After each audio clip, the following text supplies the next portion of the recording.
നമുക്ക് ആദർശിന്റെയും നയനയുടെയും ഇന്നത്തെ നല്ലൊരു കഥ കേട്ടാലോ? അങ്ങനെ ഇന്നത്തെ കഥയിൽ മൂർത്തി മുത്തശ്ശന്റെ മനസ്സിലേക്ക് എരിപൊരി കയറ്റി വിടാനായിട്ട് ജലജ വന്നു. കുറച്ചു കഴിഞ്ഞപ്പോൾ മുത്തശ്ശൻ അങ്ങോട്ട് ദേഷ്യമായി ഓരോന്നൊക്കെ കുത്തി കുത്തി ഇങ്ങനെ പറഞ്ഞുകൊണ്ടിരിക്കുകയാണ് ജലജ. ഒടുവിൽ മുത്തശ്ശൻ ചോദിച്ചു, നിനക്ക് എന്താ വേണ്ടേന്ന് ചോദിച്ചു. അല്ല അത് പിന്നെ അച്ഛ, ഞാൻ എനിക്ക് എന്നൊക്കെ പറഞ്ഞിരിക്കണം, ഒന്ന് പോയി തരാമോ? മനുഷ്യന് വേണ്ട ഇത്തിരി മനസ്സമാധാനം അതെങ്കിലും തരാമോ എന്ന് ചോദിച്ചു. അപ്പോഴേക്കും ജലജ പറഞ്ഞു, അല്ല അച്ഛാ, ഞാനൊരു കാര്യം ചോദിച്ചട്ടെ, അച്ഛൻ ഈ വയ്യാത്ത സമയത്ത് എല്ലാവരും കൂടെ പോകേണ്ട കാര്യം ഉണ്ടായിരുന്നോ? ആദർശ ഈ വീട്ടിൽ നിന്ന് ഇറങ്ങിപ്പോയതല്ലേ, അവനെ ആരും പറഞ്ഞു വിട്ടാല. ആ പുറകെ തന്നെ നയനെ അങ്ങോട്ട് പോയി. ഇപ്പൊ അവളുടെ ചടങ്ങിന് വേണ്ടിയിട്ട് ഏട്ടനൊക്കെ പോയിരിക്കുന്നു. അതിന്റെ കാര്യം ഉണ്ടായിരുന്നു എന്ന് ചോദിച്ചു.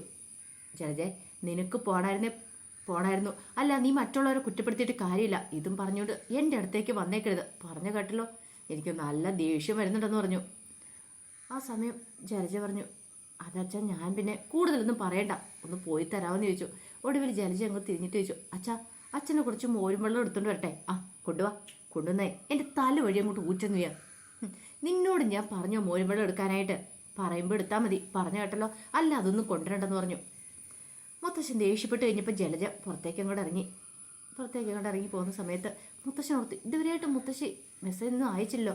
എന്ത് പറ്റി വസന്തയുടെ മെസ്സേജ് ഒന്നും അയക്കാത്തേ? അല്ലെങ്കിൽ അത് വിളിക്കേണ്ടതായിരുന്നു. അവിടെ എങ്ങനെ എന്തായെന്നും അറിയത്തില്ല. മുത്തശ്ശൻ മെസ്സേജ് അയക്കുകയാണ്, എന്താണോ ഇതുവരെയായിട്ടും വിളിക്കാത്തേ? അവിടെ ചടങ്ങുകളൊന്നും തുടങ്ങിയില്ലെന്നൊക്കെ ചോദിച്ചുകൊണ്ട് ഇങ്ങനെ മെസ്സേജ് അയച്ചുകൊണ്ടിരിക്കുകയാണ്, വിളിക്കാൻ മറക്കല്ലെന്ന്. ആ സമയം ജലജ പുറത്തേക്ക് ഇറങ്ങിയിട്ട് പതുക്കെ ഇങ്ങനെ എത്തി നോക്കണം അകത്തേക്ക്. ഇതാരെയാ ഈ കളവൻ ഈ പ്രായത്തിലും മെസ്സേജ് അയച്ചുകൊണ്ടിരിക്കുന്ന? ആർക്കാ പറയാൻ പറ്റില്ല. ഇപ്പോഴും ഇരിക്കുന്നുണ്ടെങ്കിൽ ഭയങ്കര സ്മാർട്ടായിട്ടല്ലേ. ഇനിയിപ്പോൾ വല്ല ചുറ്റിക്കളി എന്തെങ്കിലും ഉണ്ടോ ആർക്കറിയാം എന്നൊക്കെ ഇങ്ങനെ മനസ്സ് വിചാരിച്ചിട്ട് ജലജ അങ്ങോട്ടേക്ക് പോവാണ്. ഈ സമയത്ത് നയനയൊക്കെ അങ്ങോട്ട് വരുന്നേ. നയന വന്നിട്ട് ചോദിച്ചു, അല്ല ഇതാർക്കാ മുത്തശ്ശി മെസ്സേജ് അയക്കണമെന്ന് ചോദിച്ചു. അതോ എൻ്റെ അനുജൻ്റെ മോനുണ്ടല്ലോ, അവന് ചടങ്ങുകളൊക്കെ കാണണമെന്ന് പറഞ്ഞു. അപ്പം ഞാൻ പറഞ്ഞ ചടങ്ങുകളൊന്നും ആയിട്ടില്ല, ആ സമയത്ത് കാണിക്കാമെന്ന് പറഞ്ഞു. അതിനെക്കുറിച്ചൊരു മെസ്സേജ് അയച്ചുകൊണ്ടിരിക്കുമായിരുന്നു പറഞ്ഞു. ഓ അങ്ങനെയാണല്ലേ എന്ന് ചോദിച്ചു. പിന്നീട് ആകെപ്പാട് ടെൻഷൻ അടിച്ച് അനി നിൽക്കുകയാണ്. അനി നന്ദുവിനെ ഇടയ്ക്കിടയ്ക്ക് നോക്കുന്നുണ്ട്. പക്ഷെ നന്ദു മൈൻഡ് ചെയ്യുന്നുണ്ടായിരുന്നില്ല. ദൈവമേ, ഇവളോട് എങ്ങനെ തൻ്റെ സത്യാവസ്ഥയൊന്ന് ബോധ്യപ്പെടുത്തുന്നത്? ഇവളോടൊന്ന് സംസാരിച്ച് കാര്യങ്ങളൊക്കെ ഒന്ന് തീർപ്പാക്കണം, അല്ലെങ്കിൽ ഇവള് തന്നോട് ദേഷ്യപ്പെടും എന്നൊക്കെ ഒരു ചിന്തയായിരുന്നു അനിയുടെ മനസ്സിൽ. അവൾ പറഞ്ഞ ഡ്രസ്സ് താൻ ഇട്ടിട്ടില്ലല്ലോ, അപ്പം അതിൻ്റെ ദേഷ്യം അവൾക്ക് കാണുമായിരിക്കും. അപ്പോഴാണ് അവന്തിക വന്ന് അനിയുടെ കയ്യിലേക്ക് വിളിക്കുന്നത്. അനിയേട്ടാ, ഇതെന്താ ആലോചിച്ചുകൊണ്ടിരിക്കണേ? ഒന്നുമില്ല എന്ന് പറഞ്ഞു. എങ്കിൽ പിന്നെ എന്താ ഇങ്ങനെ നിൽക്കണേന്ന് ചോദിച്ചു. ഒന്നുമില്ല. അവന്തി ഇങ്ങനെ തോളത്തെ കൈയിട്ട് ഇങ്ങനെ സംസാരിക്കുകയാണ് അനിയോട്. ഈ സമയത്ത് അനി ഇടയ്ക്കിടയ്ക്ക് തിരിഞ്ഞ് നന്ദുവിനെ നോക്കുന്നുണ്ട്. അത് കനക ശ്രദ്ധിച്ചു. കനക പെട്ടെന്ന് നന്ദുവിനെ നോക്കി. എന്നിട്ട് നന്ദുവിനോട് പറഞ്ഞു, നന്ദു നീ അകത്തേക്ക് കയറിപ്പോക്കേ, അവിടെ ചെന്നേ നയനമോൾ ഒരുങ്ങിയോ നോക്കാൻ പറഞ്ഞു. അങ്ങനെ നന്ദുവിനെ അങ്ങോട്ട് കയറ്റിവിട്ടു. കനകയ്ക്ക് ഭയങ്കര ടെൻഷനായിരുന്നു അനി നന്ദുവിനെ നോക്കുന്നത് കണ്ടു കഴിഞ്ഞപ്പോൾ. ആ സമയം ആദർശ അനിയുടെ അടുത്തേക്ക് വന്നു. അവന്തിക്ക് ചോദിച്ചു, അല്ല ആദർശേട്ടാ, ഈ ഡ്രസ്സ് അനിയേട്ടന് ചേരുന്നുണ്ടോ എന്ന് ചോദിച്ചു. കൊള്ളാം, ഞാൻ വന്നപ്പോൾ തന്നെ ശ്രദ്ധിച്ച, നല്ല ഭംഗിയുണ്ട്. എന്താടാ ഇതൊക്കെ ഇട്ട് കഴിഞ്ഞപ്പോൾ ഇന്ന് നിന്റെ ചടങ്ങാന്ന് തോന്നല്ലോ. ഇത് ഞാൻ സെലക്ട് ചെയ്ത് കൊടുത്താ ആണോ? സൂപ്പറായിട്ടുണ്ടെന്ന് പറഞ്ഞു. അല്ല നിന്റെ വിഷമമൊക്കെ മാറിയ അവന്തികയെന്ന് ചോദിച്ചു. വിഷമോ? അല്ല നവീനുമായിട്ടുള്ള. ഓ അതോ, നവീനായിരുന്നു മറ്റൊരു പെൺകുട്ടി ഇഷ്ടമുണ്ടെന്ന് പറഞ്ഞു. പിന്നെ ഞാൻ എൻ്റെ ഇടയ്ക്കേക്ക് തലയിടാൻ പോയില്ല. ആയിക്കോട്ടെ എന്ന് പറഞ്ഞു. അല്ല ആ പെൺകുട്ടി ആരാന്ന് മറ്റോ പറഞ്ഞോ? അതിനെക്കുറിച്ചൊന്നും പറഞ്ഞില്ല. ഏതോ പെൺകുട്ടി ഉണ്ടെന്നാണ് പറഞ്ഞേ. പിന്നെ പറയാതിർത്തി ഞാൻ ചോദിക്കേണ്ട കാര്യമില്ലല്ലോ. ഇങ്ങനെ വേണം പെൺകുട്ടികളാണെങ്കിൽ, നല്ല ബോൾഡായിട്ട്. അല്ലെങ്കിൽ പിന്നെ അങ്ങനെ പറഞ്ഞെന്ന് കരുതി പിന്നെ അതിൻ്റെ പിന്നാലെ കരഞ്ഞു പിരിഞ്ഞ് നടക്കാനൊന്നും പോവരുത് എന്ന് ആദർശ് പറഞ്ഞു. അത് കേട്ടപ്പം അവന്തി പറഞ്ഞു, എന്നെ അതിനൊന്നും കിട്ടത്തില്ല ആദർശേട്ടാ, ഞാൻ വേറെയാ ആളെന്നൊക്കെ ഇങ്ങനെ പറയാണ്. ഈ സമയത്ത് മുത്തശ്ശി വിളിക്കുകയാണ്. ഇച്ചിരി മാറി നിന്നിട്ടാ മുത്തശ്ശി വിളിക്കുന്നേ. മുത്തശ്ശൻ ചോദിച്ചാൽ എന്തായി അവിടുത്തെ കാര്യങ്ങളൊക്കെ? നായനമോള് റെഡിയായിട്ട് വന്നിട്ടില്ല, ഇപ്പോൾ വരുന്നുള്ളൂ. ഒരു കാര്യം ചെയ്യും, ഇവിടുത്തെ ഒരുക്കങ്ങളൊക്കെ വേണം കാണിക്കാം. ഒരുക്കങ്ങളൊന്നും എനിക്ക് കണ്ട കാര്യമില്ല. അത് കാണാൻ വേണ്ടിയിട്ടല്ലോ ഞാൻ വാങ്ങിച്ചു കൊടുത്ത നെക്ലേസ് ഒക്കെ ഇട്ട് എൻ്റെ മോൾ അവിടെ നിൽക്കുന്നത് കാണാൻ വേണ്ടിയിട്ടാ, ആ ചടങ്ങ് കാണാൻ വേണ്ടിയിട്ടാ ഞാൻ വിളിക്കാൻ പറഞ്ഞെന്ന് പറഞ്ഞു. അത് ഞാൻ കാണിക്കാം. അതിനുശേഷം താൻ അവിടെ എവിടെയെങ്കിലും നിന്നോ, ഇങ്ങോട്ട് വന്നില്ലേ എനിക്ക് പ്രശ്നമില്ലാന്ന് പറഞ്ഞു. നയനമോളുടെ കൂടെ നിന്നാലും പ്രശ്നമില്ലാന്ന് പറഞ്ഞു. പിന്നെ ആയിക്കോട്ടെ എന്നൊക്കെ മുത്തശ്ശൻ പറയണം. അതെ, ചടങ്ങ് തുടങ്ങുമ്പോൾ ഞാൻ വിളിക്കാട്ടോ എന്ന് പറഞ്ഞു. ശരി. അങ്ങനെ മുത്തശ്ശന് സന്തോഷമായി. ആ സമയത്ത് ഒരു കാര്യം മുത്തശ്ശി പറഞ്ഞു, അങ്ങോട്ടേക്ക് വിളിക്കണ സമയത്ത് ഇങ്ങോട്ട് സംസാരിക്കുകയൊന്നും ചെയ്യരുത് കേട്ടോ എന്ന് പറഞ്ഞു.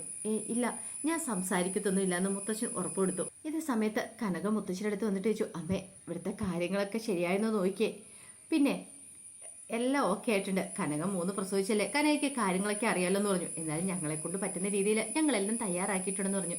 അത് മതി എന്ന് പറഞ്ഞു. സാധാരണഗതിയിൽ നമ്മുടെ കുടുംബത്തിൽ ഇങ്ങനെ ചടങ്ങുകളൊക്കെ വെക്കാറുണ്ട്. 3-ാം മാസം, 5-ാം മാസം, 7-ാം മാസമൊക്കെ. കനക പറഞ്ഞു, അത് ശരിയാ, പക്ഷെ ബാക്കി എല്ലാത്തടത്തും ഇത്ര ചടങ്ങുകളൊന്നും കാണത്തില്ല എന്ന് പറഞ്ഞു. അപ്പോഴേക്കും ജയനും ബാക്കിയുള്ളവരും അങ്ങോട്ട് വന്നു. ആ സമയത്ത് മുത്തശ്ശിയോട് ആദർശ് ചോദിച്ചു, അല്ല മുത്തശ്ശി, എന്റെയും മുത്തശ്ശൻ എത്തിയില്ലേന്ന് ചോദിച്ചു. അത് പിന്നെ പറയേണ്ട കാര്യമുണ്ടോ മോനെ, വരത്തില്ല എന്ന് പറഞ്ഞു. അപ്പോഴേക്കും ഗോവിന്ദൻ ചോദിച്ചു, അല്ല ഇതുവരെയായിട്ടും മൂർത്തി സാറിൻ്റെ ദേഷ്യം മാറിയിട്ടില്ലേ, അത് പെട്ടെന്ന് മാറുമെന്ന് എനിക്ക് തോന്നുന്നില്ല എന്ന് പറഞ്ഞു. ജയൻ പറഞ്ഞു, എനിക്ക് കുറേ പ്രതീക്ഷകളൊക്കെ ഉണ്ടായിരുന്നു, അച്ഛൻ തന്നെ ഇവരെ വന്ന് വിളിച്ചുകൊണ്ട് പോകുന്നൊക്കെ, പക്ഷേ അതൊക്കെ വെറുതെയാണെന്ന് എനിക്ക് തോന്നുന്നത്, ഇനിയിപ്പോൾ അങ്ങനെയൊന്നും സംഭവിക്കുമെന്ന് തോന്നുന്നില്ല എന്ന് പറഞ്ഞു. ഗോവിന്ദൻ പറഞ്ഞു, അങ്ങനെയൊന്നും അല്ല, മൂർത്തി സാറിൻ്റെ ദേഷ്യവും പിണക്കങ്ങളൊക്കെ മാറുമെന്ന് പറഞ്ഞു. മാറിയാൽ മതിയായിരുന്നു. ഈ സമയം മുത്തശ്ശി പറഞ്ഞു, ഇനിയിപ്പോൾ അതിനെക്കുറിച്ചൊന്നും പറഞ്ഞിട്ട് കാര്യമില്ല എന്ന് പറഞ്ഞു. അവൻ്റെ പറഞ്ഞു, എന്താണെങ്കിലും ഈ ചടങ്ങിനെങ്കിലും വരേണ്ടതായിരുന്നു പറഞ്ഞു. ചടങ്ങിന് വന്നു. മുത്തശ്ശന് സ്വഭാവം അറിയത്തില്ലഞ്ഞിട്ടൊന്നും അല്ലല്ലോ, പ്രായമാവും തോറും ഒരുമാതിരി മുഷ്കട സ്വഭാവം തുടങ്ങിക്കൊണ്ടിരിക്കുക. എന്ത് ചെയ്യാൻ പറ്റും, നമുക്ക് പറയാനല്ലേ പറ്റുള്ളൂ. അല്ല മുത്തശ്ശി വന്നുകൊണ്ട് മുത്തശ്ശന് ദേഷ്യമൊന്നും തോന്നിയില്ലേന്ന് ആദർശ് ചോദിച്ചു. അങ്ങനെയൊന്നുമില്ല, അദ്ദേഹത്തിന് അങ്ങനെയില്ലാന്നറിയാലോ, എന്നോട് ദേഷ്യപ്പെട്ടൊന്നുമില്ല. പിന്നെ എനിക്ക് എൻ്റെ നയനമോളുടെ ചടങ്ങിന് വരാതിരിക്കാൻ പറ്റുമോ, അതുകൊണ്ട് വന്നെന്ന് പറഞ്ഞു. അപ്പോഴേക്കുമാണ് നയനെ ഒരുക്കിക്കൊണ്ട് ജാനകി, നന്ദു, ദേവേനയൊക്കെ അവിടേക്ക് വരുന്നത്. അങ്ങനെ അവരങ്ങോട്ട് വന്നു കഴിഞ്ഞപ്പോഴത്തേനും മുത്തശ്ശി പറഞ്ഞു, അതേ മോളെ ഇവിടേക്ക് വന്നിരിക്കാൻ പറഞ്ഞു. അങ്ങനെ നയനെ അവിടെ വന്നിരുന്നു. നയന വന്നിരുന്ന് കഴിഞ്ഞപ്പോഴത്തേനും പലഹാരങ്ങളൊക്കെ കൊണ്ടു നിർത്തി ചടങ്ങുകൾ തുടങ്ങാനുള്ള സമയം മുത്തശ്ശി കൊണ്ട് നെക്ലേഴ്സൊക്കെ ഇട്ട് കൊടുത്തു. ആ സമയം നയന പറഞ്ഞു, ഇതിൻ്റെ ഒന്നും ആവശ്യമില്ലായിരുന്നു പറഞ്ഞു. അതിന് മോൾ എപ്പോഴും ഇത് ഇട്ടുകൊണ്ടിരിക്കണമെന്ന് ഞാൻ പറഞ്ഞില്ല, ഇത് കഴിഞ്ഞ് കഴിയുമ്പോൾ മോള് ഉരി വെച്ചോളാൻ പറഞ്ഞു. ഇനി കൊടുക്കേണ്ട ആർക്ക് എന്താണെന്ന് വെച്ചാൽ അവരെല്ലാം കൊടുത്തോളാനൊക്കെ പറയണം. അങ്ങനെ ദേവായനും കൊണ്ടുവന്ന് വലിയ വെലോടുപ്പോട് വലിയ നെക്ലേസ് കൊണ്ടുവന്നിട്ടു, ജാനകി ഇട്ടു. അങ്ങനെ ഓരോരുത്തരായിട്ട് ഇടുവാണ്. ആ സമയം കനക പോയി നന്ദൂൻ്റെ അടുത്ത് പറഞ്ഞു, നന്ദൂട്ട നമ്മൾ ഈ 2 വണ്ടി ചെറിയ വള അതെങ്ങനെ കൊണ്ട് കൊടുക്കുമെന്ന് ചോദിച്ചു. എൻ്റെ അമ്മയെ നമുക്കുള്ളതല്ലേ കൊടുക്കാൻ പറ്റുള്ളൂ, അമ്മ അത് കൊണ്ട് ഇടാൻ പറഞ്ഞു. അങ്ങനെ അതെടുത്ത് കൊടുത്തു. അതുകൊണ്ടേ കനക കയ്യിലിടുന്ന സമയത്ത് ജാനകി ഒന്ന് നോക്കി. പിന്നീട് ജാനകി അവന്തിയോട് പറഞ്ഞു, കണ്ണിലിട്ടാ കരിയെടുക്കുന്നൊരു വളയാണല്ലോ കൊണ്ടിടുന്നേ, ചടങ്ങായിട്ട് അവർക്ക് ഇത്രയൊക്കെ മേടിച്ച് കൊടുക്കാൻ പറ്റുള്ളോ, ചിലപ്പോൾ ഇതും ആദർശം വാങ്ങിക്കൊണ്ട് കൊടുത്തായിരിക്കും എന്ന് പറഞ്ഞു. അവന്തി പറഞ്ഞു, ഒന്നും മിണ്ടാതിരിക്കാവോ ഇളയമേന്ന് ചോദിച്ചു. പിന്നെ ഒന്നും കൂടുതലായിട്ടും മിണ്ടാൻ പോയില്ല ജാനകി. ഈ സമയത്ത് മുത്തശ്ശനെ വിളിക്കണമല്ലോ. മുത്തശ്ശിയാണെങ്കിൽ ഫോണിനകത്ത് ഇങ്ങനെ കുത്തിക്കൊണ്ട് വയ്ക്കുന്ന സമയത്ത് അവന്തി ചോദിച്ചു, എന്താ മുത്തശ്ശി ഇത് ആരെ വിളിക്കുന്നതെന്ന് ചോദിച്ചു. അല്ല അത് പിന്നെ എൻ്റെ അനുജൻ്റെ കൊച്ചുമോനുണ്ട്, ഈ ചടങ്ങുകളൊക്കെ കാണാനായിട്ട് അവൻ വിളിക്കണമെന്ന് പറഞ്ഞിട്ടുണ്ടായിരുന്നു, അപ്പോൾ അതുകൊണ്ട് ഞാൻ നോക്കിയതെന്ന് പറഞ്ഞു. അങ്ങനെയാണല്ലേ. മുത്തശ്ശനും ആകെപ്പാടെ അസ്വസ്ഥപ്പെട്ടിരിക്കുക, മുത്തശ്ശിയുടെ കോള് വന്നില്ലല്ലോ. ഒടുവിൽ അങ്ങനെ എന്ത് ചെയ്തു, മുത്തശ്ശി വിളിക്കുകയാണ് മുത്തശ്ശനെ. അങ്ങനെ വിളിച്ചു കഴിഞ്ഞിട്ട് അവിടുത്തെ ചടങ്ങുകളൊക്കെ കാണിച്ചു കൊടുക്കുകയാണ്. എല്ലാവരും നിൽക്കുന്നതല്ല, ഭയങ്കര സന്തോഷമായി മുത്തശ്ശന്. താൻ അവിടെ ഇല്ലെങ്കിൽ തനിക്ക് ഈ ചടങ്ങുകളൊക്കെ കാണാൻ പറ്റിയല്ലോ. ഇങ്ങനെ കണ്ടുകൊണ്ടിരിക്കുന്ന സമയത്താണ് അബി മുത്തശ്ശൻ്റെ അടുത്തേക്ക് കയറി വരുന്നത്. അബി വന്നിട്ട് ചോദിച്ചു, അല്ല മുത്തശ്ശ, ആരെയും മുത്തശ്ശൻ വിളിച്ചുകൊണ്ടിരിക്കണമെന്ന് ചോദിച്ചു. ഇത് കേട്ട് കഴിഞ്ഞപ്പോഴത്തേനും മുത്തശ്ശനൊന്നും ഞെട്ടി. കാരണം സംസാരം അപ്പുറത്ത് കേൾക്കുമല്ലോ, സംസാരിക്കലെന്ന് പ്രത്യേകം പറഞ്ഞിട്ടുള്ള. അപ്പോഴേക്കും മുത്തശ്ശൻ പറഞ്ഞു, എടാ നിന്റെ അമ്മയെ ഉപേക്ഷിച്ച് നിന്റെ അച്ഛൻ പോയില്ലായിരുന്നോ, അങ്ങേരുടെ 2ാം കെട്ട് കാണുമായിരുന്നു പറഞ്ഞു. അബി ഞെട്ടിപ്പോയി. ഈ സമയത്ത് മുത്തശ്ശിയെ ഞെട്ടിപ്പോയി. പെട്ടെന്ന് മുത്തശ്ശിക്ക് എന്ത് ചെയ്യണമെന്ന് അറിയത്തില്ല, ആകെപ്പാടൊരു പതർച്ചയായിപ്പോയി, വല്ലാത്തൊരു ബുദ്ധിമുട്ട്. അപ്പോഴേക്കും ജയൻ ചോദിച്ചു, ആരാമ്മേ ഫോണിനകത്ത് ആരും സംസാരിക്കുന്നത് കേട്ടല്ലോ എന്ന് പറഞ്ഞു. അയ്യോ അതോ, അതെ എൻ്റെ അനുജനാന്ന് പറഞ്ഞു. എന്ത് ചെയ്യാനാ, അന്നെങ്കിൽ പിന്നെ ഒന്ന് വരാൻ പറയാൻ മേലായിരുന്നു എന്ന് ചോദിച്ചു. ഈ ചടങ്ങുകൾക്ക് വരാൻ പറ്റിയില്ല, അതുകൊണ്ട് വീഡിയോ കോൾ വിളിച്ച അപ്പോൾ സംസാരിച്ചാന്ന് പറഞ്ഞു. അന്ന് ഞങ്ങളും ഒന്ന് സംസാരിക്കാം. വേണ്ട നിങ്ങളെല്ലാവരും അവിടെ നിൽക്കുക, നിങ്ങളെല്ലാവരെയും കൂടെ ഞാനൊന്ന് കാണിച്ചു കൊടുക്കട്ടെ എന്ന് പറഞ്ഞു.